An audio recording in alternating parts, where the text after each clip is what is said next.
નમસ્તે મિત્રો. તમે કોઈપણ વિદ્યાર્થીને સામાન્ય રીતે પૂછો કે ગુજરાત સરકારની એક્ઝામ્સની પ્રિપરેશનમાં તમારી નબળી કડી કઈ, તો એક કોમન જવાબ આવશે કે મેઇન્સ. રિટર્ન એક્ઝામથી બહુ બીક લાગે, અને એટલી બધી કે ઘણી વખત સ્ટુડન્ટ્સ કોઈ પોસ્ટની તૈયારી જ છોડી દેતા હોય. એટલે કોઈ પોસ્ટ જ એટલા માટે પસંદ ન કરે કારણ કે એમાં રિટર્ન આવે છે, મેઇન્સ હોય છે. અને નાયબ મામલતદાર પણ એવી એક પોસ્ટ છે કે ઘણી વખત વિદ્યાર્થીઓ પ્રિપરેશન જ ન કરતા હોય. અને મેં ઘણી વખત જોયું કે છોકરાઓ પીએસઆઈની રાહ જોઈને બેઠા હોય અને નાયબ મામલતદારનું ફોર્મ જ ન ભરે. એટલે એકચ્યુઅલી સિલેબસ પીએસઆઈ કરતાં ઘણો નાનો છે. અને નાયબ મામલતદારની એક પોસ્ટ એવી છે કે જે હું વિદ્યાર્થીઓને પર્સનલી સજેસ્ટ કરું કે કર્યા જેવી જોબ છે. નોર્મલી અમે સજેસ્ટ તો એવું જ કરતા હોઈએ કે જેટલી એક્ઝામ્સ આવે બધી આપવી, જે જોબ મળે એ લઈ લેવી, પછી હાયર પોસ્ટની તૈયારી ચાલુ રાખવી. ઓકે, એટલે ટાર્ગેટ તો યુપીએસસી રાખીએ, જીપીએસસી ક્લાસ 1 રાખીએ, સાથે સાથે જેટલી પણ એક્ઝામ્સ આવે છે બધી આપીએ. પીઆઈ આવે, પોલીસ ઇન્સ્પેક્ટર આવે, સ્ટેટ ટેક્સ ઇન્સ્પેક્ટર આવે, કે પછી ચીફ ઓફિસર નગરપાલિકા હોય, કે તમે કોઈ પણ સબ્જેક્ટમાં એલિજિબલ છો તો એ કોઈ પણ સ્પેશિયલિસ્ટ પોસ્ટ હોય, જેમ કે એન્જિનિયરિંગની સ્પેશિયલિસ્ટ હોય અથવા એમએસડબલ્યુવાળાની સ્પેશિયલિસ્ટ પોસ્ટ હોય. અને નાયબ મામલતદાર પણ એમાં હું એડ કરું છું કે ખાસ આપજો એક્ઝામ. અને એમાં પણ મને મોટાભાગના વિદ્યાર્થીઓએ એવું કીધું કે સર એ મેઇન્સ આપવાની ને એ એક પોસ્ટ એવી છે કે કદાચ તમે માની લો એ એક જોબ લીધા પછી જીવનમાં બીજી એકે એક્ઝામ ક્લિયર ન કરી શકો તો તમને અફસોસ નહીં થાય કે કરિયર કેવી બનાવી નાખી, એવો અફસોસ નહીં થાય. તમે બહુ સારી જગ્યાએ સેટ હશો. તો એ તમારો જે મેઇન્સનો જે હાવ છે, જે બીક છે, એ કાઢવા માટેનો મારો પ્રયાસ છે. આ મેઇન્સની સિરીઝ શરૂ કરી છે અને એના માટે એક પહેલું કદમ પ્રીવિયસ યરના પેપર્સ જે હું નોર્મલી ક્લાસરૂમમાં સોલ્વ કરાવું જ છું, તો એક પ્રીવિયસ યરના પેપર સોલ્વ કરીને મૂકી દઉં તો તમે ઘરે બેઠા તમારા ફોનમાં તમને લેક્ચર મળી જાય, તમે ગમે તે ખૂણે બેઠા જોઈ શકો. એક વખત તમે જોવો કે ક્વેશ્ચન્સ કેવા હોય છે તો તમારો એ હાવ એ બીક નીકળી જાય. અને એક વખત શરૂઆત કરો ને પછી એટલી અઘરી વસ્તુ છે નહીં. ઓકે, તો એ પ્રયાસમાં 2019માં જે લેવાયેલી હતી નાયબ મામલતદારની ડીવાયએસઓની મેઇન્સ, એનું જીએસ પેપર 1 આપણે સોલ્વ કરીએ છીએ અત્યારે.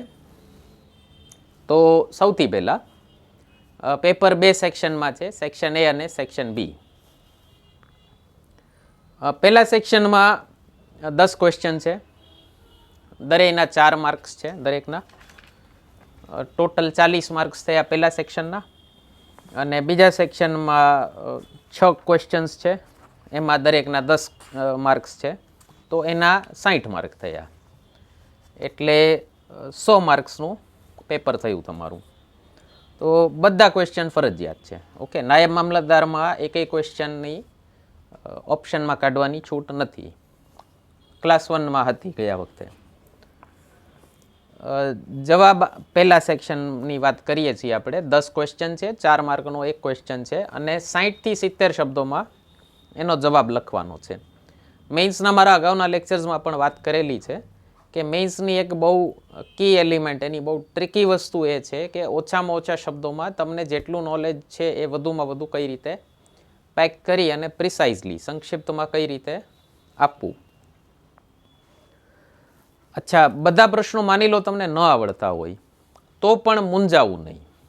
કોઈને નહીં આવડતા હોય, એવા બહુ ઓછા લોકો હોય કે જેને બધા પ્રશ્નો આવડતા જ હોય. એટલે બધા પ્રશ્નો ફરજિયાત છે, કમ્પલસરી છે.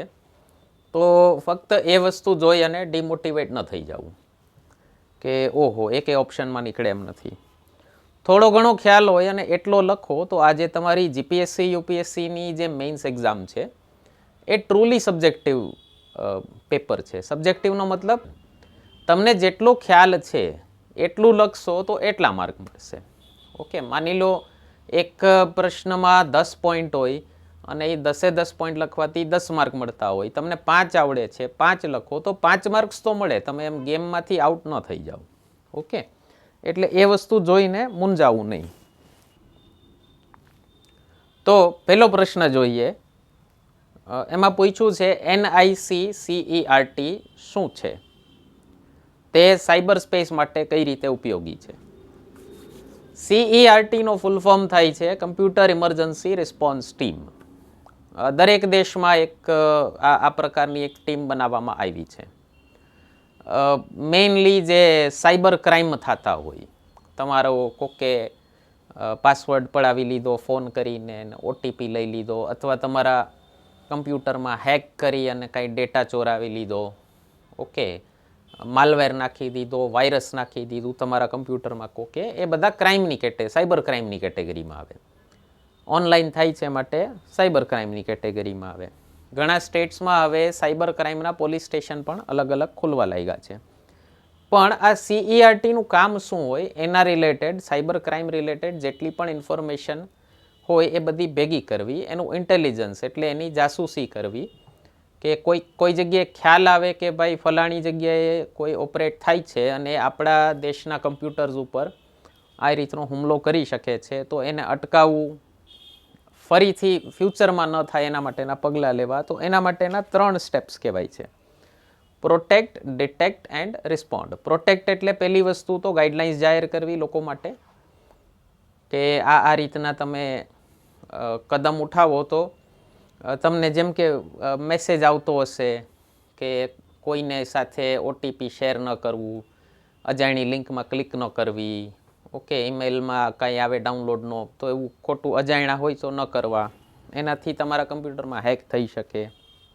ઓકે, બીજી વસ્તુ એના માટેનું એક આખું ઇન્ફોર્મેશન નેટવર્ક એસ્ટાબ્લિશ કરવું. ઓકે, જેટલા બને એટલા કદમ ઉઠાવવા કે બને ત્યાં સુધી હેક ન થઈ શકે આપણા દેશના સિસ્ટમના બધા કમ્પ્યુટર્સ. બીજી વસ્તુ છે ડિટેક્ટ. ડિટેક્શનનો પોર્શન અઘરો છે, કે કોઈ જગ્યાએ આ સાયબર ક્રાઇમ થયું છે એ ડિટેક્ટ કરવું એ થોડુંક અઘરું હોય છે. કારણ કે ઘણીવાર અઠવાડિયાઓ સુધી, સપ્તાહો સુધી કે મહિનાઓ સુધી ખ્યાલ નથી આવતો કે સાયબર ક્રાઇમ થયેલો હતો. ઓકે, માની લો તમારા અકાઉન્ટમાંથી કોકે 1000-2000ની શોપિંગ કરી નાખી હોય બેંક એકાઉન્ટમાંથી, તો ઘણી વખત માણસને ધ્યાનમાં પણ ન આવે કે આ તમે શોપિંગ કરતા હો રેગ્યુલરલી, એમાં કોક એકબીજા 1000 કે 2000 રૂપિયાની શોપિંગ કરી નાખે, તો તમારા ધ્યાનમાં પણ ન આવે કે આ મેં નથી કરી, ના કોક બીજાએ કરેલી છે. ઓકે, એટલે તમારા ધ્યાનમાં આવે પછી તમે રિપોર્ટ કરો. તો એક બહુ મોટું કદમ છે ડિટેક્ટ કરવું. અને ત્રીજું છે રિસ્પોન્ડ. રિસ્પોન્ડ એટલે ફરીથી આવું ન થાય એના માટેના સ્ટેપ્સ ઉઠાવવા. તો આવી કમ્પ્યુટર ઇમરજન્સી રિસ્પોન્સ ટીમની જરૂરત પડી હતી 1988માં. યુએસએમાં પહેલો વાયરસ અટેક, વોર્મ જેને કહેવાય, વોર્મ એટલે જીવડું, વાયરસ એટલે વિષાણુ. તો પહેલો એક સિસ્ટમમાં વાયરસ અટેક થયો હતો, કાર્નેગી મેલન યુનિવર્સિટીમાં થયો હતો. યુનિવર્સિટીના જ એક સ્ટુડન્ટ રોબર્ટ મોરિસે એક એવું વોર્મ બનાવ્યું હતું, ટાઈપ ઓફ વાયરસ કહી શકો તમે. યુનિવર્સિટીની કમ્પ્યુટર સિસ્ટમમાં એક ગ્લિચ હતી, એક ખામી હતી. એક ખામી દર્શાવવા માટે એણે વોર્મ બનાવ્યું અને એ વોર્મ મૂકી દીધું સિસ્ટમમાં. અને એ વોર્મ પોતે પણ ફોલ્ટી હતું, જે વાયરસ હતું એ પણ ફોલ્ટી હતું. એણે સિસ્ટમમાં ઘૂસી અને સોફ્ટવેરનું જે પ્રોડક્શન છે એ અણધારી સ્પીડે વધી ગયું, અને એના કારણે આખી દુનિયાનું 10% ઇન્ટરનેટ ઠપ થઈ ગયું હતું. 1988ની વાત કરું છું. ત્યારે માત્ર 60,000 કમ્પ્યુટર્સ ઇન્ટરનેટ સાથે જોડાયેલા હતા દુનિયામાં. અત્યારે 100 કરોડ ઉપર છે. ઓકે, એટલે એ આ પહેલી ઇન્ટરનેટ ક્રાઇસિસ આવી હતી, અને એના કારણે રોબર્ટ મોરિસને સજા પણ થઈ હતી. સજા એટલે જેલની સજા નહોતી થઈ, કમ્યુનિટી સર્વિસની, ક્યાંક સમાજ સેવાના કાર્યો કરવાની, ને $10,000 ફાઇન ને એવું બધું થયું હતું. એના સ્વરૂપે એક ખ્યાલ આવ્યો દુનિયાને કે ભાઈ આવી રીતના અટેક કોઈ પણના કમ્પ્યુટર ઉપર ન થાય, ઇન્ટરનેટનો દુરુપયોગ પણ થઈ શકે છે, એ પણ ખ્યાલ આવ્યો. અને એના માટે CERTની રચના થઈ, કમ્પ્યુટર ઇમરજન્સી રિસ્પોન્સ ટીમ. હવે એ CERTની રચના કાર્નેગી મેલન યુનિવર્સિટીમાં થઈ હતી. એટલે એ લોકોએ એ નામ ઉપર એનો ટ્રેડમાર્ક રાખ્યો કે આ નામ કોઈ નહીં ધારણ કરી શકે. એટલે હવે શું થાય, કોઈ પણ દેશમાં કે કોઈ પણ ઓર્ગેનાઇઝેશનનું પોતાનું CERT હોય તો એની આગળ અથવા પાછળ પ્રિફિક્સ અથવા સફિક્સ લગાવવાના. જેમ કે આપણા ભારત દેશનું CERT છે તો એના નામની પાછળ IN લાગે છે, CERT IN. ઓકે, અથવા એમેઝોનનું પોતાનું CERT છે તો એના CERTના નામની આગળ એમેઝોન લાગે છે. ઓકે, એનું અને બીજા અલગ નામો પણ છે CERT માટે. IRT છે જેમ કે ઇન્સિડન્ટ રિસ્પોન્સ ટીમ, IHT છે ઇન્સિડન્ટ હેન્ડલિંગ ટીમ, SIRT છે security incident response team, security emergency response team. આવા અલગ અલગ નામો પણ એના છે. ઓકે, તો આ રીતની એક CERT કરીને એક ટીમ બનાવે. અને ભારત સરકારે બહુ વર્ષો પહેલાં એક બીજું ઓર્ગેનાઇઝેશન બનાવ્યું હતું, એનું નામ છે NIC, national informatics centre. Hindi થાય છે એનું રાષ્ટ્રીય સૂચના વિજ્ઞાન કેન્દ્ર. આ NIC શું કરે છે, ભારત સરકારની લગભગ જેટલી વેબસાઇટ્સ છે એ બધી આ NICએ બનાવેલી છે અને મેનેજ પણ એ લોકો જ કરે છે, NIC વાળા. તો એક સર્ટ ઇન બન્યું છે ભારત દેશમાં કોઈ પણ આવી રીતના સાયબર અટેક્સ થતા હોય એના માટે. NIC CERT અલગથી બનાવ્યું છે ખાલી ભારત સરકારની, જે ભારતમાં જે બધી સરકારી વેબસાઇટ્સ છે એ વેબસાઇટ્સના પ્રોટેક્શન માટે. અને એના માટે અગેન એ લોકોનું મોડસ ઓપરાન્ડી જેને કહેવાય, એટલે કે કાર્ય પદ્ધતિ એ જ છે પ્રોટેક્ટ, ડિટેક્ટ અને રિસ્પોન્ડ.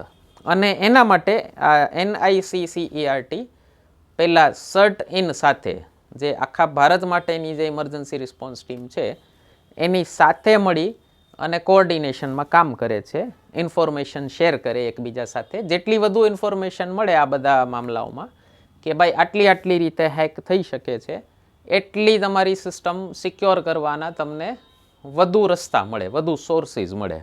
બરાબર? તો આ એક કાર્યપદ્ધતિ થઈ NIC CERTની. એવી જ કાર્યપદ્ધતિ સર્ટ ઇનની છે. સર્ટ ઇનની આખા દેશ માટે છે અને આની ફક્ત ભારત સરકારની વેબસાઇટ્સ માટે છે. સેકન્ડ ક્વેશ્ચન પણ કમ્પ્યુટર રિલેટેડ પૂછ્યો છે. આ ક્વેશ્ચન્સ સાયન્સ એન્ડ ટેકનોલોજી પોર્શનમાં આવે. આનો ક્વેશ્ચન છે ક્લાઉડ કમ્પ્યુટિંગ શું છે અને તેના ફાયદાઓ જણાવો. માની લો તમારે કોઈક કામથી, તમે ઘરે કામ કરતા હતા, માની લો એક્સેલ શીટ બનાવી કે વર્ડમાં કોઈ કામ કર્યું અને એ તમારે ઓફિસે બતાવવાનું હતું. માઇક્રોસોફ્ટમાં power point presentation, PPT presentation બનાવ્યું અને એ જઈ અને તમારે દેવાનું હતું કંપનીની મિટિંગમાં કે અમારા જેવા ટીચર હોય તો ક્લાસમાં બતાવવાનું હોય. હવે એ તમે ઘરે કર્યું કમ્પ્યુટરમાં અને એ પેનડ્રાઈવમાં લેતા ભૂલી ગયા અને તમારી ઓફિસ છે ઘણી બધી દૂર. ઓકે, મોટા શહેરોમાં તો બહુ તકલીફ પડે. અમદાવાદ, સુરત, દિલ્હી, મુંબઈ જેવા શહેરોમાં ઘરે કોઈ વસ્તુ ભૂલી ગયા તો પતી ગયું, એ કાલે જ આવે, પછી આજે ન આવે. તો તમારી નોકરીને ખતરો થઈ શકે, તમારા બોસને પણ તકલીફ થાય, તમારો પોતાનો બિઝનેસ હોય તો તમને ક્લાયન્ટ ગુમાવવાની વારો આવે. આ બધું થાય. એના માટે એક સિસ્ટમ બનાવેલી છે, એને કહેવાય છે ક્લાઉડ. ઓકે, વાદળું. તો માની લો માઇક્રોસોફ્ટનું ક્લાઉડ હોય, ગૂગલનું ક્લાઉડ છે, તો એમાં તમે અપલોડ કરી દો, એક કોમન અકાઉન્ટ બનાવો અને માની લો તમારી ઓફિસના કમ્પ્યુટરમાં પણ એ ક્લાઉડ લોગિન કરી દો અને તમારા ઘરના કમ્પ્યુટરમાં પણ ક્લાઉડ લોગિન કરી દો. તો તમે એ ફાઇલ ક્લાઉડમાં સેવ કરશો. માની લો તમે ઓફિસમાં એના ઉપર કામ કર્યું હતું અને પછી ઘરે જઈ અને એ જ ફાઇલ ત્યાંથી જ કન્ટિન્યુ કરી શકો, ક્લાઉડમાંથી ડાઉનલોડ કરીને ઘરના કમ્પ્યુટરમાં એમાં ચેન્જીસ કરો, ફરી ચેન્જીસ કરીને અપલોડ કરી દો.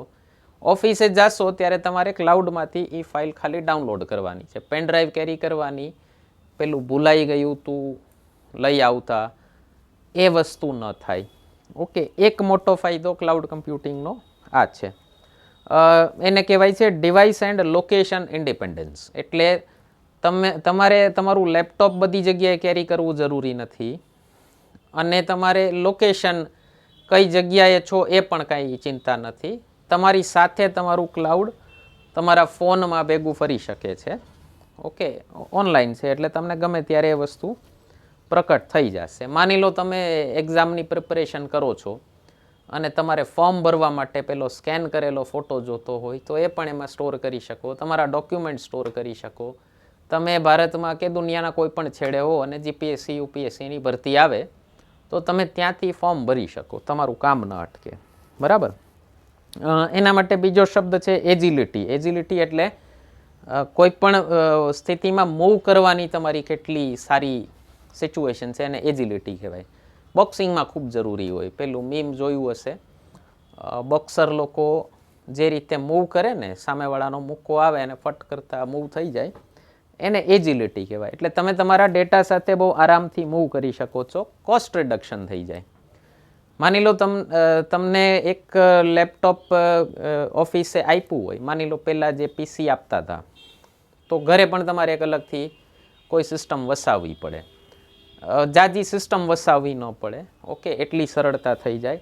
પેનડ્રાઈવ પણ તમને એમ લાગે કે 200-300 રૂપિયાની આવે, પણ એ ખોવાયા રાખે ને ત્યારે આઈડિયા આવે કે ખિસ્સાને કેટલો માર પડે અને વર્ષમાં કેટલી પેનડ્રાઈવ તમને ખોવાની પોસાઈ શકે. મેન્ટેનન્સ ઇઝી છે. બીજી વસ્તુ, મલ્ટિપલ એમ્પ્લોઈઝ કામ કરતા હોય, જ્યારે એક કરતાં વધુ એમ્પ્લોયી કોઈ એક જ પ્રોજેક્ટ ઉપર કામ કરતા હોય ત્યારે ટાઈમ ઘણો બચી જાય.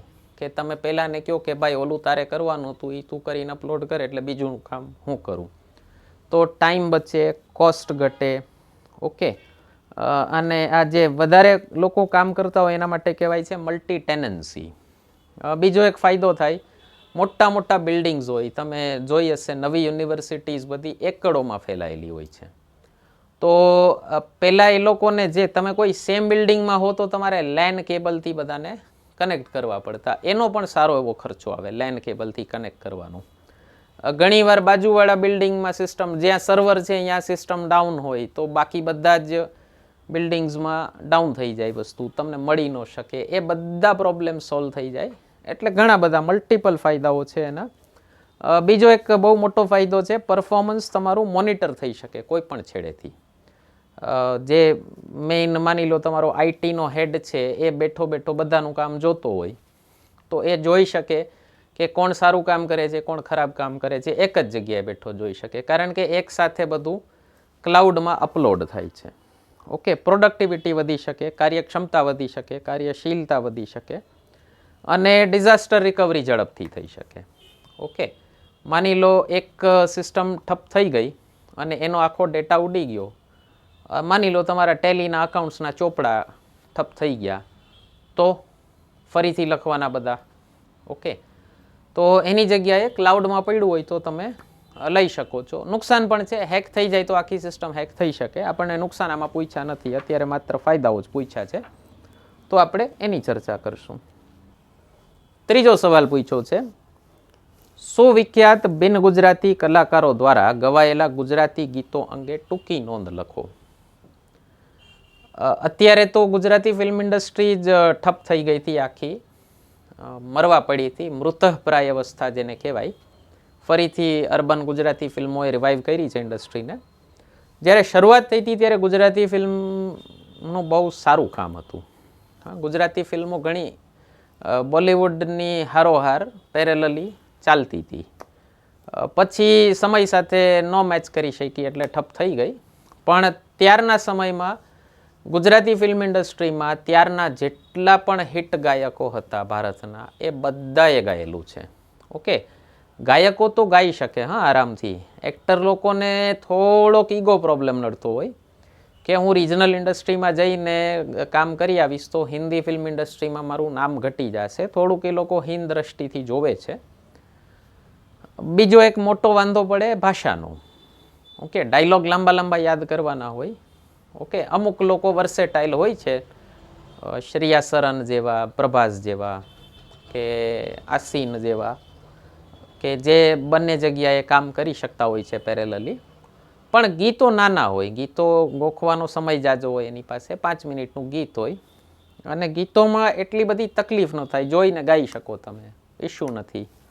તો એના કારણે ઘણા બધા હિન્દી ફિલ્મ ઇન્ડસ્ટ્રીના ગાયકોએ ગુજરાતી ફિલ્મોમાં ગીતો ગાયેલા છે. ઓકે, લતા મંગેશકરે ગાયેલા છે. લતા મંગેશકરના 2 ભજનો બહુ ફેમસ છે. એક ઓદાજી મારા વાલાને વઢીને કેજો રે, ઓકે, કૃષ્ણ ભગવાનનું ભજન છે. બીજું મારા રામ તમે સીતાજીની તોલ. બંને ભજનો બહુ સરસ છે, ન સાંભળજો. આશા ભોસલેના બહુ ફેમસ ગીતો છે. છેલ્લાજી રે મારે હાટું પાટણથી પટોળા, આશા ભોસલે છે. ગરબાઓમાં તમે 2 ગીત સાંભળ્યા હશે, આશા ભોસલેના ગીત છે બંને.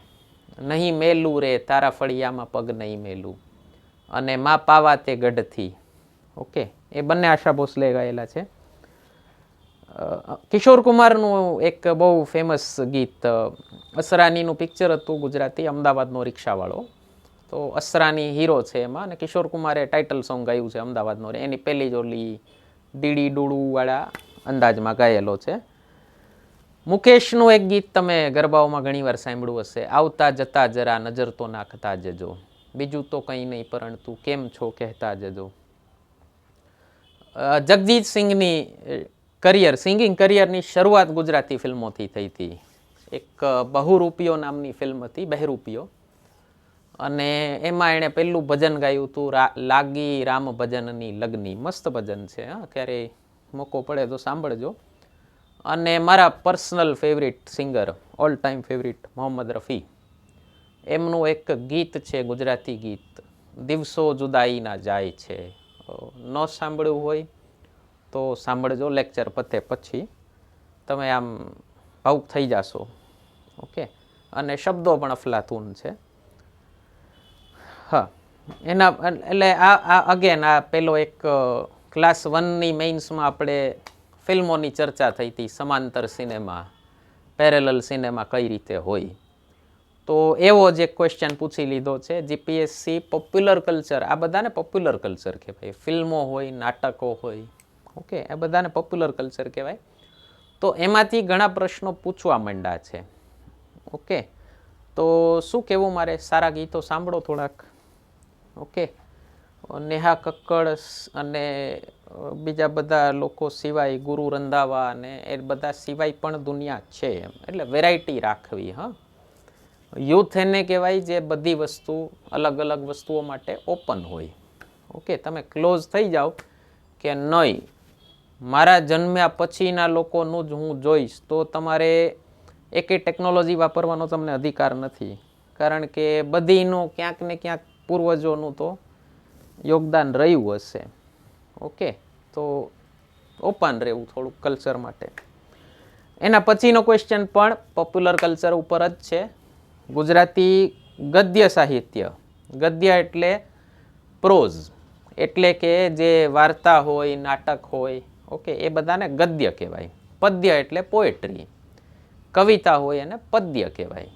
જે સાદું લખાણ હોય, જેમાં પ્રાસવાસ ન હોય, સિમ્પલ આપણે જે વાતો કરતા હોય બધી ગદ્ય હોય. ઓકે, કવિતા તો બનાવવી પડે ને, અમુક લોકોને દેન હોય સરસ્વતીની, તો બેઠા બેઠા કવિતા બનાવી નાખે. તો પ્રશ્ન છે ગુજરાતી ગદ્ય સાહિત્ય ઉપરથી બનેલા ચલચિત્રો, ચલચિત્ર એટલે ફિલ્મ, ઉપર ટૂંકમાં નોંધ લખો. મતલબ ગુજરાતી નોવેલ્સ હોય, ગુજરાતી ડ્રામા હોય, વાર્તાઓ હોય, એના ઉપરથી કોઈ પિક્ચર બનેલા હોય તો એના ઉપર નોંધ લખો. હમણાં રિસન્ટલી એક આવ્યું હતું રેવા, બધાને ખ્યાલ હશે, જોયું હશે લગભગ. સાહિત્ય એકેડેમી એવોર્ડ વિજેતા લેખક છે આપણા ધ્રુવ ભટ્ટ, એમની પુસ્તક છે તત્વમસી. તત્વમસી ઉપરથી બનેલી છે રેવા. બીજું ધ્રુવ ભટ્ટની જ એક બીજી નોવેલ છે તિમિરપંથી. એ તિમિરપંથી ઉપરથી એક ફિલ્મ અંડર પ્રોડક્શન છે. ઓકે, હજી બની નથી ગયું. બહુ ઉમદા સાહિત્ય કહેવાય છે સરસ્વતી ચંદ્ર. એ સરસ્વતી ચંદ્ર ઉપર ઘણા બધા પિક્ચરો બનેલા છે. એક હિન્દીમાં જ પિક્ચર બન્યું હતું સરસ્વતી ચંદ્ર નામથી જ, 1968માં બન્યું હતું. નૂતને એમાં મેઇન લીડ રોલ પ્લે કર્યો હતો. 1972માં એક ગુજરાતી ફિલ્મ બન્યું હતું, એ સરસ્વતી ચંદ્ર નોવેલમાં એક કેરેક્ટર છે ગુણસુંદરી. તો એક ગુણસુંદરીનો ઘર સંસાર એ નામનું એક પિક્ચર બન્યું હતું. અને આ ગુણસુંદરી ઉપર જ, ગુણસુંદરી મેઇન કેરેક્ટર ઉપર ગુજરાતીમાં ઘણા બધા ફિલ્મો બનેલા. 1934માં એક ફિલ્મ બનેલું હતું ગુણસુંદરી, નામ જ ગુણસુંદરી છે. 2013માં એક ટીવી સિરીઝ આવી હતી, આ સરસ્વતી ચંદ્ર નામથી જ. ઓકે, બહુ જાજરમાન બનાવી હતી ટીવી સિરીઝ. એવી જ રીતે એક નોવેલ છે રેશમ ડંખ. એ રેશમ ડંખ ઉપરથી એક ટીવી સિરીઝ બનેલી છે. અહીંયા ચલચિત્રની વાત, ચલચિત્ર પૂછેલું છે, પણ વાત નીકળી છે તો કહી દઉં તમને. ઓકે, ફ્યુચરમાં ક્યારે ટીવી સિરીઝ પૂછી નાખે, તમને ખ્યાલ હોય અને એક્સ્ટ્રા શબ્દો પડ્યા હોય અને એક્સ્ટ્રા લખો તો સારું લાગે, એમાં કંઈ ખરાબ ન લાગે.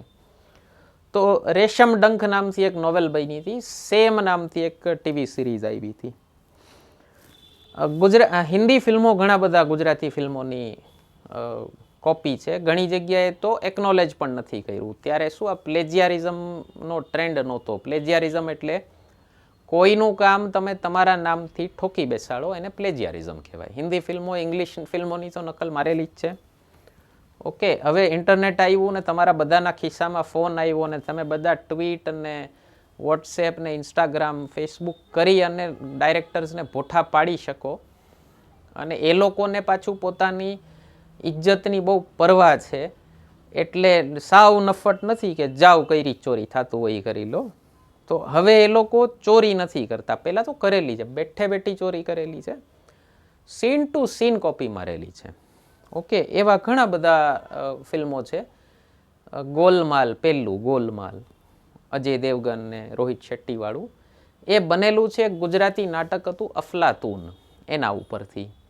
અને પેલું અસલમભાઈ ગીતવાળો જે રિક્ષાવાળો છે, એ અજય દેવગનનો રોલ પ્લે કર્યો હતો એણે. બહુ મસ્ત નાટક છે, ક્યાંય જોવા મળે તો. આંખે નામનું એક પિક્ચર છે અમિતાભનું, પરેશ રાવલનું, અક્ષય કુમાર અને અર્જુન રામપાલ.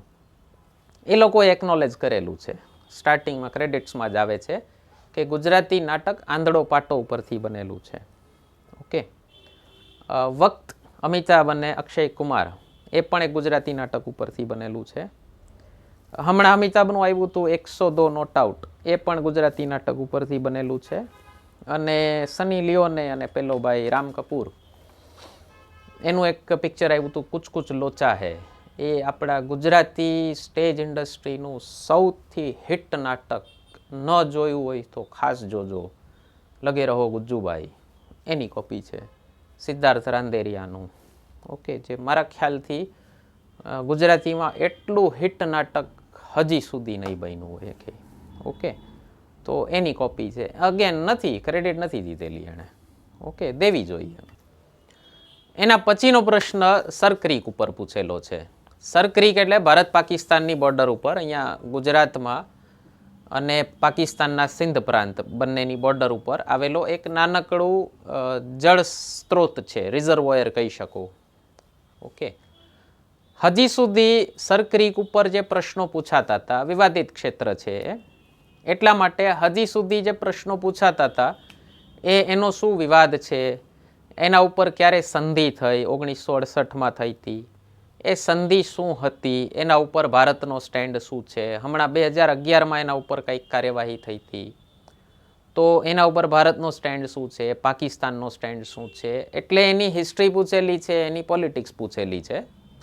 આ વખતે જીપીએસસી એમાં એક નવીનતા લાવ્યા છે, નોવેલ્ટી કરી છે. સર ક્રીકની જોગ્રાફી, એની ભૂગોળ પૂછી લીધી. એટલે હવે પછીના પ્રશ્નો ભૂગોળના શરૂ થાય છે. તો ઓરિજિનલ પૂછ્યો જે પ્રશ્ન કે સર ક્રીકની જમીનના પ્રકારનું ટૂંકમાં વર્ણન કરો. તો ઓરિજિનલી એનું નામ હતું બનગંગા. અને એક અંગ્રેજી ઓફિસર, જેને એ લોકો સર ને લોર્ડ ને એવા ટાઇટલ આપતા, અટક એની ક્રીક હતી, એને સર ક્રીક એનું નામ હતું. એણે પોતાના નામ ઉપરથી આનું નામ સર ક્રીક કરી દીધું, જે અંગ્રેજોની આદત હતી બહુ જૂની, કે ગમે એ વસ્તુને પોતાના નામ ઉપર નાખી દે. તો સરગ માથાને અથવા સાગર માથાને માઉન્ટ એવરેસ્ટ કરી નાખ્યું, અને આપણને એવું કીધું કે તમને ખબર જ નહોતી કે અહીંયા આવો મોટો બધો પહાડ છે. તો એ સર ક્રીક શું છે? 96 કિલોમીટર લાંબી એક એસ્ચ્યુઅરી છે. એસ્ચ્યુઅરી શબ્દનો મતલબ થાય ગુજરાતીમાં ઉપનદી અથવા નદીમુખ અથવા અભિયાન. તો એ ખારાસરા પાણીનો બનેલો હોય. ખારાસરા, નૂન ખરા કે છે એને, ખારાશ પડતું પાણી કે છે એને. એટલે નદી કરતાં વધુ ખારું હોય અને દરિયા કરતાં ઓછું ખારું હોય. સામાન્ય રીતે એવી જગ્યાએ બને કે જ્યાં નદી અને દરિયાનું સંગમ થતું હોય. તો સિંધુ નદી જે પાકિસ્તાનની લાઇફલાઇન છે અને જેના નામ ઉપરથી હિન્દુસ્તાન ને ઇન્ડિયા શબ્દો પડ્યા છે, જે આપણી ઓળખ સમાન નદી કહી શકો તમે, એ સિંધુ નદી શરૂ થાય છે હિમાલયમાંથી અને પછી આખી પાકિસ્તાનમાં વહી અને અંતે અરબી સમુદ્રને જ્યાં અરેબિયન સીને મળે છે. કોઈ નદી જ્યાં સમુદ્રને મળતી હોય એને નદી મુખ અથવા માઉથ ઓફ રિવર કહેવાય. તો આને એસ્ચ્યુઅરીને નદી મુખ એવું નામ પણ કહેવાય છે. તો એ જ્યાં અરબી સમુદ્રને મળે છે ત્યાં સર ક્રીક એ જગ્યાનું નિર્માણ થાય છે. અને આની ટોપોગ્રાફી અલગ છે બાકીની જમીનો કરતાં. એમાં એક તો ન્યુટ્રિયન્ટ્સ વધારે છે, એમાં સેન્દ્રિય તત્વો વધારે છે, એની ન્યુટ્રિશનલ ક્વોલિટી વધારે છે અને એના કારણે એમાં જીવસૃષ્ટિ બીજી જગ્યા કરતાં વધારે છે. એટલે એમાં આ છે ને પેલા જે પાણીના જે જીવો હોય, જે એની આલ્ગે હોય, જે એની ફૂગ છે, એની લીલ છે, એ બધા માટે આદર્શ સ્થિતિ કહેવાય એના જીવન માટે. તો સરક્રીકમાં એ બધી વિવિધતા ખૂબ જોવા મળે છે. ઓકે, ત્યાં નદીનો બીજો કાપ પણ ઘણો બધો ભેગો થયો છે. ઓકે, એટલે ફળદ્રુપતા પણ સારી એવી હોય. એટલે ત્યાં એના શાકભાજી, એના જે લીલોતરી છે એ વધુ થશે. પછી એ લીલોતરી ઉપર લીલોતરી જેનો આહાર છે એ જીવો વધારે થશે. પછી માછલી ને એ બધું. એટલે ટૂંકમાં એની પોતાની એક જીવસૃષ્ટિ, ખૂબ રીચ જીવસૃષ્ટિ છે, ખૂબ વિવિધતાવાળી જીવસૃષ્ટિ છે. ઓકે, અને ત્યાં દરિયાઈ અને એટલે ખારા પાણી મીઠા પાણી બંનેના લક્ષણો હોવાથી બંને જે જીવોને માફક આવતા હોય એ બંનેના જીવો જોવા મળે. એટલે જીવસૃષ્ટિ સાધારણ જગ્યા કરતાં વધુ સારી હોય ત્યાં. ઓકે, એના પછીનો પ્રશ્ન પૂછ્યો છે ક્લાઇમેટ ચેન્જ ઉપર. ક્લાઇમેટ ચેન્જની ગુજરાતની ખેતી ઉપર શું અસરો થયેલી છે? ક્લાઇમેટને ગુજરાતીમાં આબોહવા કહે છે અથવા જલવાયુ પણ કહે છે. તમે હિન્દી ન્યૂઝ ચેનલ જોતા હશો તો લગભગ જલવાયુ પરિવર્તન કહે છે. જલ એટલે આબ, વાયુ એટલે હવા. ઓકે, સેમ જ વસ્તુ છે. આપણી ભાષા ઉપર ઉર્દૂનો પ્રભાવ થોડોક વધારે છે, એટલે આબોહવા પણ ગુજરાતીમાં શબ્દ પ્રયોગ થાય છે. તમે હિન્દીની જોગ્રાફીની ટેક્સ્ટ બુક વાંચતા હશો કોઈ પણ, તો એમાં જલવાયુ હશે. આ લોકોએ જલવાયુ પરિવર્તન પૂછ્યું છે. તો એનાથી ગુજરાતની ખેતી ઉપર અસર તો બધે થયેલી છે. જીપીએસસીએ થોડુંક નોવેલ્ટી કરીને એને ગુજરાત રિલેટેડ પૂછી લીધું. જે અસર ભારતની ખેતીને થઈ હોય, માની લો તમે વાંચેલું છે ભારતની ખેતીને શું અસર થઈ, એ જ અસર ગુજરાતની ખેતીને પણ થઈ હોય. પ્લસમાં થોડોક લોકલ ફેક્ટર ઇન્ક્લુડ થતું હોય. એટલે તમે અલગથી ગુજરાતની ખેતી વિશે ન વાંચ્યું હોય તો પણ તમે આનો પ્રશ્નનો જવાબ આપી શકો બહુ પ્રેમથી. એક વસ્તુ જલવાયુ પરિવર્તનના કારણે એક ફિનોમિનન થયો છે અલ નીનો લા નીના. એની ફ્રીક્વન્સી બહુ વધી ગઈ છે. એના ઉપર એક અલગથી વિડીયો બનાવ્યો છે, લિંક આવી જશે, ડિસ્ક્રિપ્શનમાં પણ હશે, તો આ પતે પછી જોઈ લેજો. તો એ અલ નીનો લા નીનાના કારણે થાય છે ઓસ્ટ્રેલિયા પાસેના દરિયા આગળ, પણ એનાથી ભારતની વર્ષા પેટર્નને, વરસાદી પેટર્નને ખૂબ અસર થાય છે. અલ નીનો જે વર્ષે આવે એ વર્ષે દુકાળ આવે. દુકાળ આવે એટલે શું થાય? ખેતીનો પાક સુકાઈ જાય. અને લાનીના જે વર્ષે હોય, આ વર્ષ લાનીના વર્ષ છે, તો એ વર્ષે વરસાદ વધુ થાય. વધુ વરસાદ થાય તો શું થાય? તો પણ પાક બળી જાય. એટલે આ અનસર્ટન્ટી જે આવી ગઈ આપણા વરસાદમાં છેલ્લા ઘણા વર્ષોથી, એના કારણે પાકને ખૂબ નુકસાન થાય છે. બીજું એક ફેક્ટર આની સાથે સાથે જોડાઈ ગયું કે વરસાદ તમે જો હમણાં માર્ક કર્યું હોય તો લેટ થઈ ગયો છે. ભારતીય હવામાન ખાતું જે છે, IMD, ઇન્ડિયન મેટરોલોજીકલ ડિપાર્ટમેન્ટ, એણે પણ ઓફિશિયલી વરસાદની ઘોષણા મોડી કરી દીધી છે. કે 1 જૂને જે ભારતમાં ચોમાસું ચાલુ થઈ જતું હતું એને એ લોકોએ ઓફિશિયલી લેટ કરી દીધું છે. તો એના કારણે ખેડૂતોને જો આ વસ્તુનો ખ્યાલ ન હોય કે હવે ચોમાસું ઓફિશિયલી લેટ થઈ ગયું છે અને વહેલા બી નાખી દે અને ઉગે નહીં, બીજો એક બહુ મોટું નુકસાન થયું છે, તમે જોયું હશે છેલ્લા 2-3 વર્ષથી થાય છે કે જે મહિનામાં વરસાદ ન પડવો જોઈએ ને એ મહિના સુધી વરસાદ ખેંચાય છે. હવે ખેડૂતે જૂન મહિનામાં બી વાવી દીધા હોય, લણણીનો મહિનો આવી જાય પછી પણ વરસાદ થાય તો પાક બગડી જાય. ઓકે, લણાઈ ગયેલો પાક બગડી જાય છે. હમણાં બગડ્યો છે મગફળીનો પાક, બગડ્યો ખ્યાલ હશે આપણને. શિયાળામાં વરસાદ આવી જાય. અનસિઝનલ રેન્સ, માવઠું જેને આપણે કહીએ, અનસિઝનલ રેન્સ હવે ગુજરાતમાં બહુ ફ્રિકવન્ટ થઈ ગયા છે, બહુ આમ વસ્તુ થઈ ગયા છે. હાઈવે રાખે છે, એના કારણે પાકને નુકસાન જાય છે. તાપમાન સામાન્ય કરતાં વધતું જાય છે, આપણે લોકો ફીલ કરીએ જ છીએ. 45 ડિગ્રી ટેમ્પરેચર આટલા બધા શહેરોમાં સાંભળેલા નહોતા, કોઈ કોઈ જગ્યાએ 47 ડિગ્રી જોયેલા છે. ઓકે, તો એનાથી શું થાય, જેમ તાપમાન વધે એમ પાક ઓછો આવે. ઓકે, એટલે yieldએની ઘટી જાય. બરાબર. એવી જ રીતે શિયાળામાં તાપમાન અતિશય ઘટી જાય છે તો એનાથી પણ ખેતીને નુકસાન જાય. જેટલું નહોતું જાતું એમાં શું હોય, દરેક જગ્યાની એક ટોપોગ્રાફી હોય, દરેક જગ્યાની એક લોકલ વેધર હોય. એ લોકલ વેધર પ્રમાણે જે અનુરૂપ પાક હોય એ પાક ખેડૂતો વાવતા હોય. તો એના તાપમાનમાં ફેરફાર થાય તો પાક બિચારો એડજસ્ટ ન કરી શકે, બળી જાય. બીજી એક અસર આવી છે જલવાયુ પરિવર્તનના કારણે, પાણીની તંગી લગભગ આખી દુનિયા હવે ભોગવવા માંડ્યું છે. ચેન્નઈ જેવા દરિયાકાંઠાના ગામમાં જો પાણીની તંગી હોય તો ગુજરાત તો પાણીની તંગી વર્ષોથી ભોગવતું આવેલું રાજ્ય છે. પાણીની તંગીથી પાક ખરાબ થાય જ છે, ખ્યાલ જ છે આપણને. બીજું, જલવાયુ પરિવર્તનથી તોફાનો, સાયક્લોન, વાવાઝોડાઓની સંખ્યા વધી ગઈ છે અને એના કારણે પણ પાકને નુકસાન જાય છે. આ વસ્તુ ગુજરાતમાં એક ઇન્સ્ટિટ્યૂટે સ્ટડી કરેલી છે કે જલવાયુ પરિવર્તનથી ગુજરાતની ખેતીને શું અસર થઈ છે. એ ઇન્સ્ટિટ્યૂટનું નામ છે GUIDE, Gujarat institute of desert ecology, અને કચ્છમાં એમનું હેડક્વાર્ટર છે.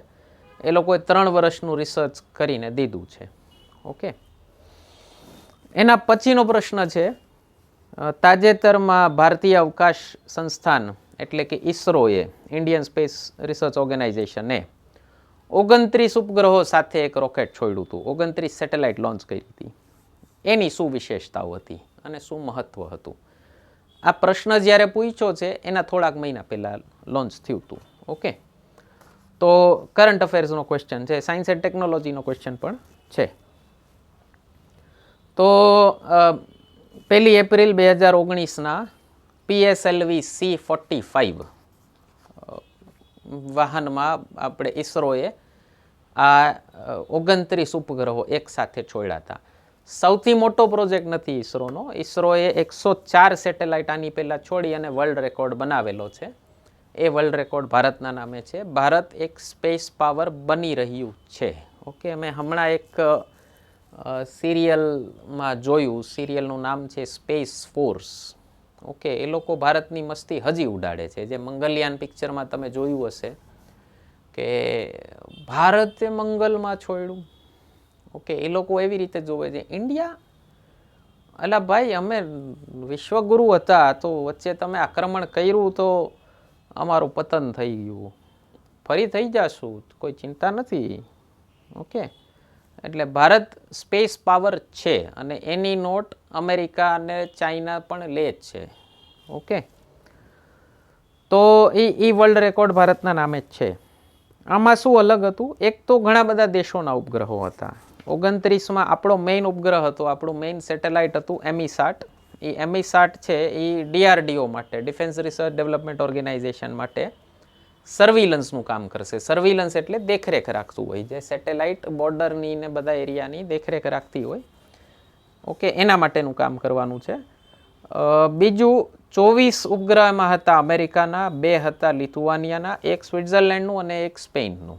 ઓકે, અમેરિકાએ પોતાની સેટેલાઇટ ભારતને દીધી છોડવા માટે. ભારત એના પૈસા લે છે, ચાર્જ કરે છે, અને પોતાની સેટેલાઇટ બીજા દેશો પાસે લોન્ચ કરાવવામાં ભારતની ડિમાન્ડ ખૂબ વધુ છે, કારણ કે આપણે બહુ સસ્તા ભાવે લોન્ચ કરીએ છીએ અને આપણને કમાણી બહુ સારી થાય છે એનાથી. હવે આની પહેલાં ઇસરોએ જ્યારે પણ મલ્ટિપલ સેટેલાઇટ્સ છોડી હોય ત્યારે એમાં 1 અથવા 2 ઓર્બિટમાં એ સેટેલાઇટ છોડાતી હતી. આ વખતે જે સેટેલાઇટ્સ અલગ અલગ છોડી છે એ 3 ઓર્બિટમાં છોડી છે. એટલે આપણી જે એમિસાટ છે એ છોડી છે પૃથ્વીથી 748 કિલોમીટરની ઊંચાઈએ. પહેલાં છોડી દીધું અને 748 કિલોમીટરની ઊંચાઈએ એમિસાટ છોડી.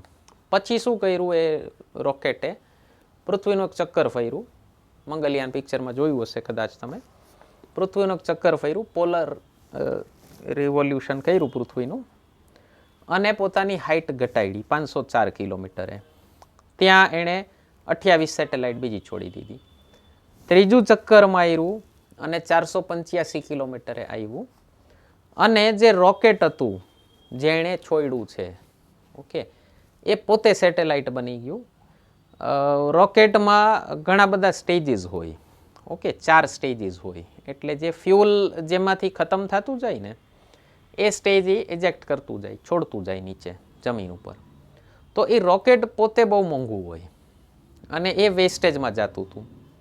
બીજો એક પ્રોબ્લેમ છે દુનિયાનો કે સ્પેસ ઉપર, અવકાશમાં કચરો બહુ વધી ગયો છે અને સ્પેસ ડેબ્રિસ કહેવાય છે. ઓકે, ડેબ્રી, સ્પેલિંગ ડેબ્રિસ લખે છે એ લોકો. તો એ એટલો બધો કચરો વધી ગયો છે કે ગ્લોબલી એક ચર્ચા ચાલે છે કે ભાઈ આપણે આપણો સ્પેસનો કચરો ઘટાડવા માટે કાંઈ પ્રયત્નો કરી શકીએ કે. તો જે પહેલા 3 સ્ટેજ છે, 1, 2 અને 3, એ તો જવાના જ છે કારણ કે એ ખાલી ફ્યુલ છે, એને તો છોડવાના જ છે. ચોથું જે સ્ટેજ હોય એનો ઈસરોએ આ વખતે સેટેલાઇટ તરીકે ઉપયોગ કર્યો છે. એ બહુ લાંબો ટાઈમ સેટેલાઇટ અસ્તિત્વમાં નહોતી રહી, અમુક મહિનાઓ સુધી જ રહી હતી. પણ એણે શું કર્યું, આયોનોસ્ફિયર જે હોય, જે વાતાવરણનો એક ભાગ છે, એને થોડાક મહિના સ્ટડી કર્યું. તો આપણે કીધું ચાલો ને ભાઈ, ઉપર રહેવાનું જ છે અવકાશમાં, તો થોડાક મહિના એ જે થોડો ઘણો ડેટા આપે આપણને આપણું વાતાવરણ વધુ જાણવા મળે. ઓકે, તો આવી અચીવમેન્ટ ઈસરોની થઈ છે, બહુ ગર્વની વાત છે. બીજું એક બહુ અલગ કામ કર્યું હતું. કોઈ પણ રોકેટને ઉપર લઈ જાય ને તો એના એન્જિનની સાથે સાથે એની સાથે સ્ટ્રેપ ઓન મોટર્સ બાંધ્યા હોય. તો હજી સુધી ઈસરો 2 અથવા 6 મોટર્સ સાથે જતું હતું. એ સ્ટ્રેપ ઓન મોટર્સ ઉપર હવામાં ગયા પછી એક્સ્ટ્રા બૂસ્ટ આપે એને, નાઇટ્રો બૂસ્ટ જેવું કામ કરે એને. ઓકે, એક્સ્ટ્રા ધક્કો મારે એટલે સ્પીડ વધી જાય એની. હજી સુધી ઈસરો 2 કે 6 સ્ટ્રેપ ઓન મોટર્સ સાથે જતું હતું. એ 6 મોટર નાની નાની લાગતી હતી. આ વખતે 4 મોટી મોટર નાખી, એનાથી વજન ઘટી ગયું, એટલે આ કામ કરી શક્યું આટલું. ઓકે, અને ટેકનોલોજીકલ એજ થઈ છે આમાં, બરાબર. આપણી પાસે એક એવી ટેકનોલોજી આવી ગઈ છે કે જે હજી સુધી નથી. તો બહુ ગર્વનો વિષય છે, ગર્વ લઈ શકો તમે. ઈસરોનો કોઈ પણ અચીવમેન્ટ વાંચશો ને તમને કાયમ ગર્વ જ થશે. ઓકે, અને બધા સાથે પ્રોપર કમ્પેર કરવું કે ભાઈ એ લોકોએ કેટલા એટેમ્પ્ટ કર્યા હતા ત્યારે સક્સેસફુલ ગયા હતા. તો સક્સેસ રેશિયો ઈસરોનો દુનિયાના તમામ દેશો કરતાં વધારે છે, પ્લસ કોસ્ટ ઇફેક્ટિવ. આપણે બહુ ઓછા ખર્ચામાં આપણા પ્રોજેક્ટ લોન્ચ કરી દઈએ છીએ. એના પછીનો ક્વેશ્ચન છે CDRI શું છે? કોએલિશન ફોર ડિઝાસ્ટર રેઝિલિયન્ટ ઇન્ફ્રાસ્ટ્રક્ચર, અને એમાં ભારતનું પ્રદાન શું છે? આપણને બધાને ખ્યાલ જ છે મોદીજી વૈશ્વિક નેતા બનવાની એમના પ્રયાસો અમલમાં છે જ. ઓકે, અને એના કારણે, એના માટે એમણે 2 ગ્લોબલ બોડીઝ, 2 મલ્ટીનેશનલ બહુરાષ્ટ્રીય સંસ્થાઓ એમણે બનાવી છે જે યુનાઇટેડ નેશન્સથી અલગ છે. ઓકે, એક બનાવ્યું હતું ઇન્ટરનેશનલ સોલર અલાયન્સ, જેમાં 120થી વધુ દેશો અત્યારે સભ્યો થઈ ગયા છે. સોલર એનર્જી, સૌર ઉર્જાનો ઉપયોગ વધુ સારો કઈ રીતે કરવો એના માટેનું અલાયન્સ છે. એનું નેટવર્ક ભારતમાં જ છે. ઓકે, અને બીજું આ બનાવ્યું છે CDRI, coalition for disaster resilient infrastructure. એ પણ મોદીજીએ બનાવેલું છે. એનું હેડક્વાર્ટર પણ ભારતમાં જ છે. તો આની શરૂઆત મોદીજીએ કરી હતી 2016માં. એશિયન મિનિસ્ટરિયલ કોન્ફરન્સ થઈ હતી વિજ્ઞાન ભવન દિલ્હીમાં. ઓકે, ડિઝાસ્ટર ઉપર જ. ડિઝાસ્ટર એટલે હોનારત, પ્રકૃતિ આપત્તિઓ જે આવતી હોય, કુદરતી આપદાઓ જે આવતી હોય એને ડિઝાસ્ટર કહેવાય. એ ડિઝાસ્ટરનું રિસ્ક ઘટાડવાની એક એશિયન કોન્ફરન્સ થઈ હતી 2016માં દિલ્હીમાં. એમાં મોદીજી આનો આઈડિયા સૌથી પહેલાં દીધો હતો અને સપ્ટેમ્બર 2019માં યુનાઇટેડ નેશન્સની મિટિંગની સાથોસાથ મોદીજીએ આનું ગઠન કરી નાખ્યું. ગઠન અમેરિકામાં થયું છે પણ એનું હેડક્વાર્ટર ભારતમાં છે. અત્યારે એના 15 સભ્ય દેશો છે, જેમાં Australia, Germany, Italy, Japan, USA, UK જેવા દેશો પણ છે અને United Nations Development Programme, World Bank જેવા બહુરાષ્ટ્રીય સંસ્થાઓ પણ એના સભ્યો છે. શું કામ છે આ ઇન્સ્ટિટ્યુશનનું? મોદીજી જ્યારે મુખ્યમંત્રી નવા બન્યા હતા, ભૂકંપ આવ્યો હતો ગુજરાતમાં 2001માં, ત્યારે એમને ધ્યાન આવ્યું કે ભાઈ આ ડિઝાસ્ટર મેનેજમેન્ટ આપણે કરીએ છીએ, ડિઝાસ્ટર થઈ ગયા પછી, કોઈ હોનારત થઈ ગયા પછી આપણે એના ઉપર કામગીરી કરીએ છીએ, પણ એ હોનારતની પહેલાંની આપણી તૈયારી શું? તો શબ્દ છે ડિઝાસ્ટર રેઝિલિયન્ટ ઇન્ફ્રાસ્ટ્રક્ચર. એટલે એવું ઇન્ફ્રાસ્ટ્રક્ચર, એવું આંતરમાળખું, એવી સુવિધાઓ, જે માળખાગત સુવિધાઓ હોય, ઇન્ફ્રાસ્ટ્રક્ચરને ગુજરાતીમાં કહેવાય છે માળખાગત સુવિધાઓ, એવું ઇન્ફ્રાસ્ટ્રક્ચર જે હોનારતને ઝેલી લે. રેઝિલિયન્ટ એટલે એને સહન કરી લે. ઉદાહરણ, આપણે ગુજરાતમાં તો હવે નિયમ જ છે કે કોઈ પણ બિલ્ડિંગ બનાવવું તો એ ભૂકંપને સહન કરવાની એનામાં શક્તિ હોવી જોઈએ. અર્થક્વેક પ્રોન બિલ્ડિંગ કહેવાય જેને. ઓકે, તો દિલ્હી મેટ્રો જે બની છે, 9ના રિક્ટર સ્કેલ સુધીનો ભૂકંપ સહન કરી શકે એવી મેટ્રો છે. ઓકે, અત્યારના જેટલા પણ નવા ઇન્ફ્રાસ્ટ્રક્ચર્સ બને છે, તમે હિમાચલની કે કાશ્મીરની બધી ટનલ જોઈ હશે, જે પર્વતની અંદરથી ટનલ બને છે, એ બધી પણ બહુ મોટા ભૂકંપના ઝટકા સહન કરી શકે એવી છે. તો એમને આઈડિયા આવ્યો કે ભાઈ આનું એક આંતરરાષ્ટ્રીય એક સંગઠન હોવું જોઈએ કે નહીં, કે ભાઈ ચાલો અમારી પાસે ટેકનોલોજી છે તો અમે એ ટેકનોલોજી બીજા દેશોને આપશું, બીજા કોઈ દેશ પાસે હશે તો એ પણ અમને આપશે. તો એનાથી બધાની ઇન્ફોર્મેશન વધુ સારી થાય અને બધા દેશોમાં એક જાગૃતતા આવે કે ડિઝાસ્ટર આવ્યા પહેલાં તમારી પ્રિપેરેશન કેટલી છે. બીજી એક બહુ સારી વાત કહું તમને, જાણીને ગર્વ થશે.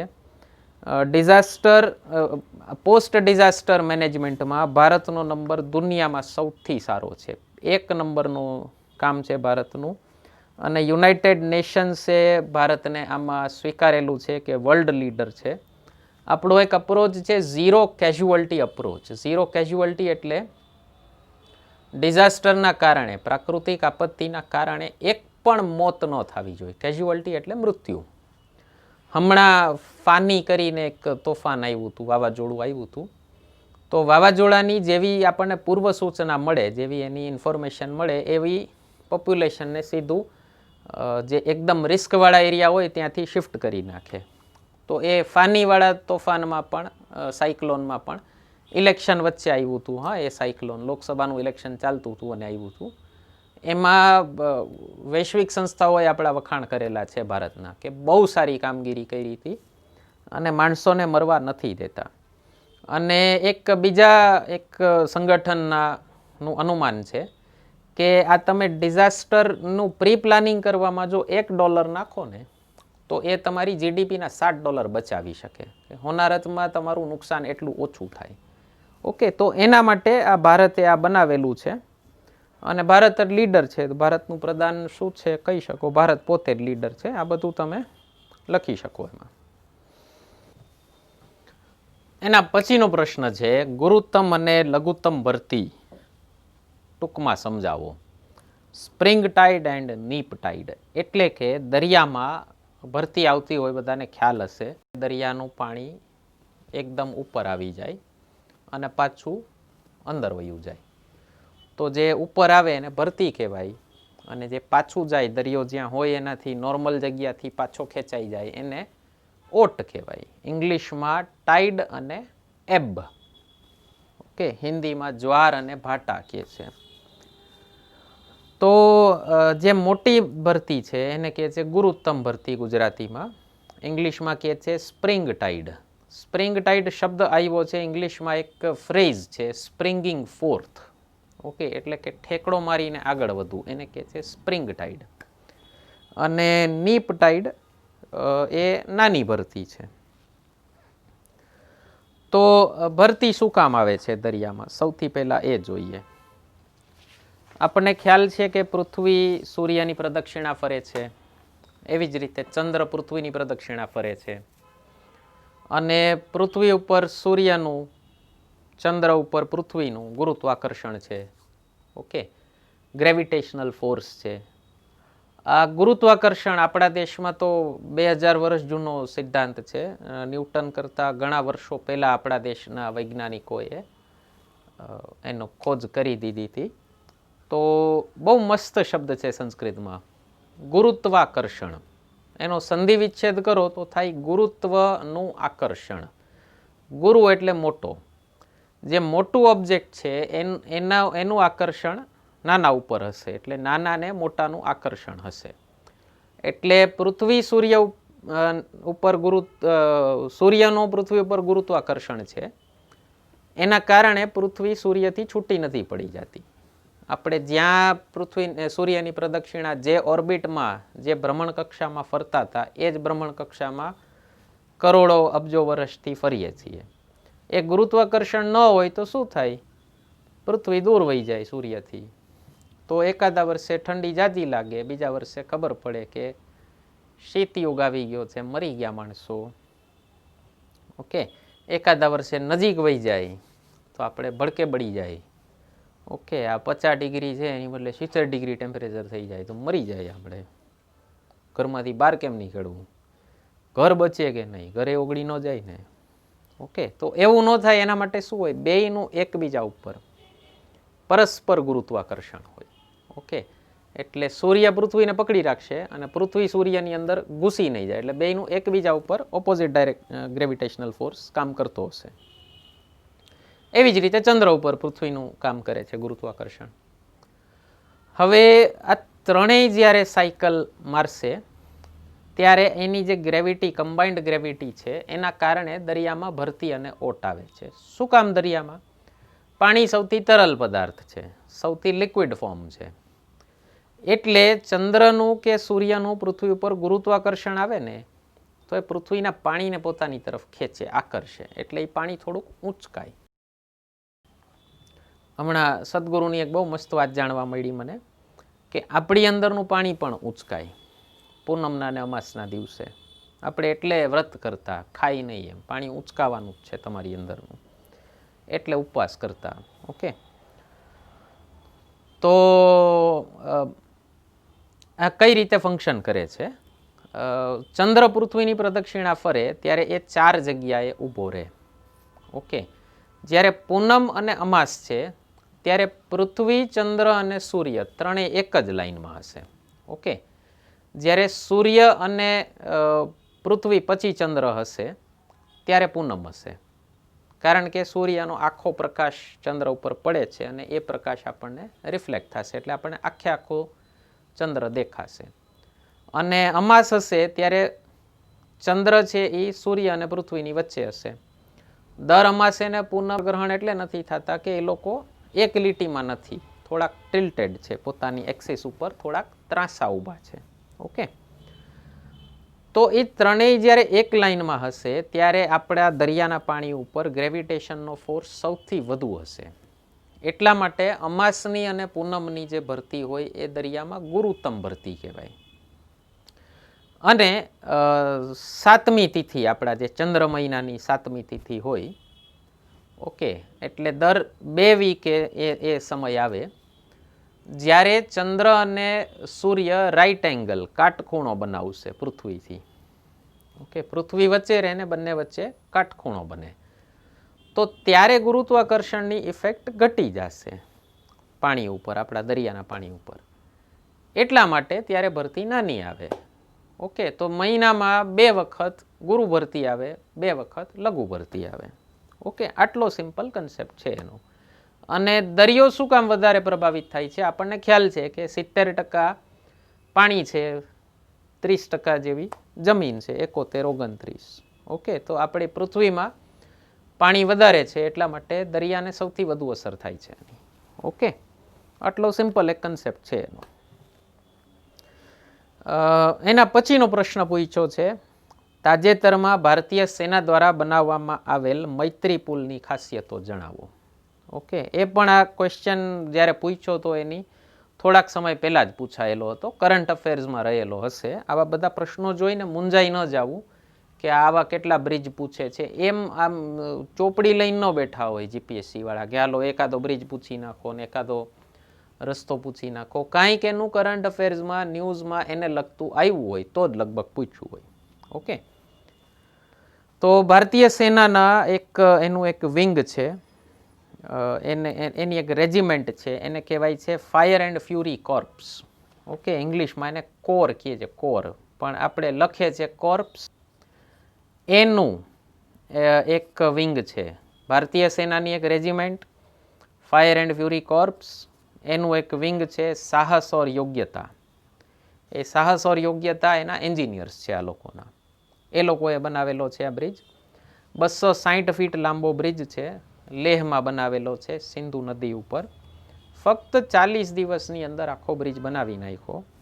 500 ટન સામાન એમાં ઉપયોગ થયો છે. આખો કેબલ સસ્પેન્શન બ્રિજ છે. કેબલ સસ્પેન્શન એટલે તમે જોયા હશે પહેલાં વાયરથી લટકતા હોય બ્રિજ આખા. ઓકે, એ વાળો બ્રિજ છે.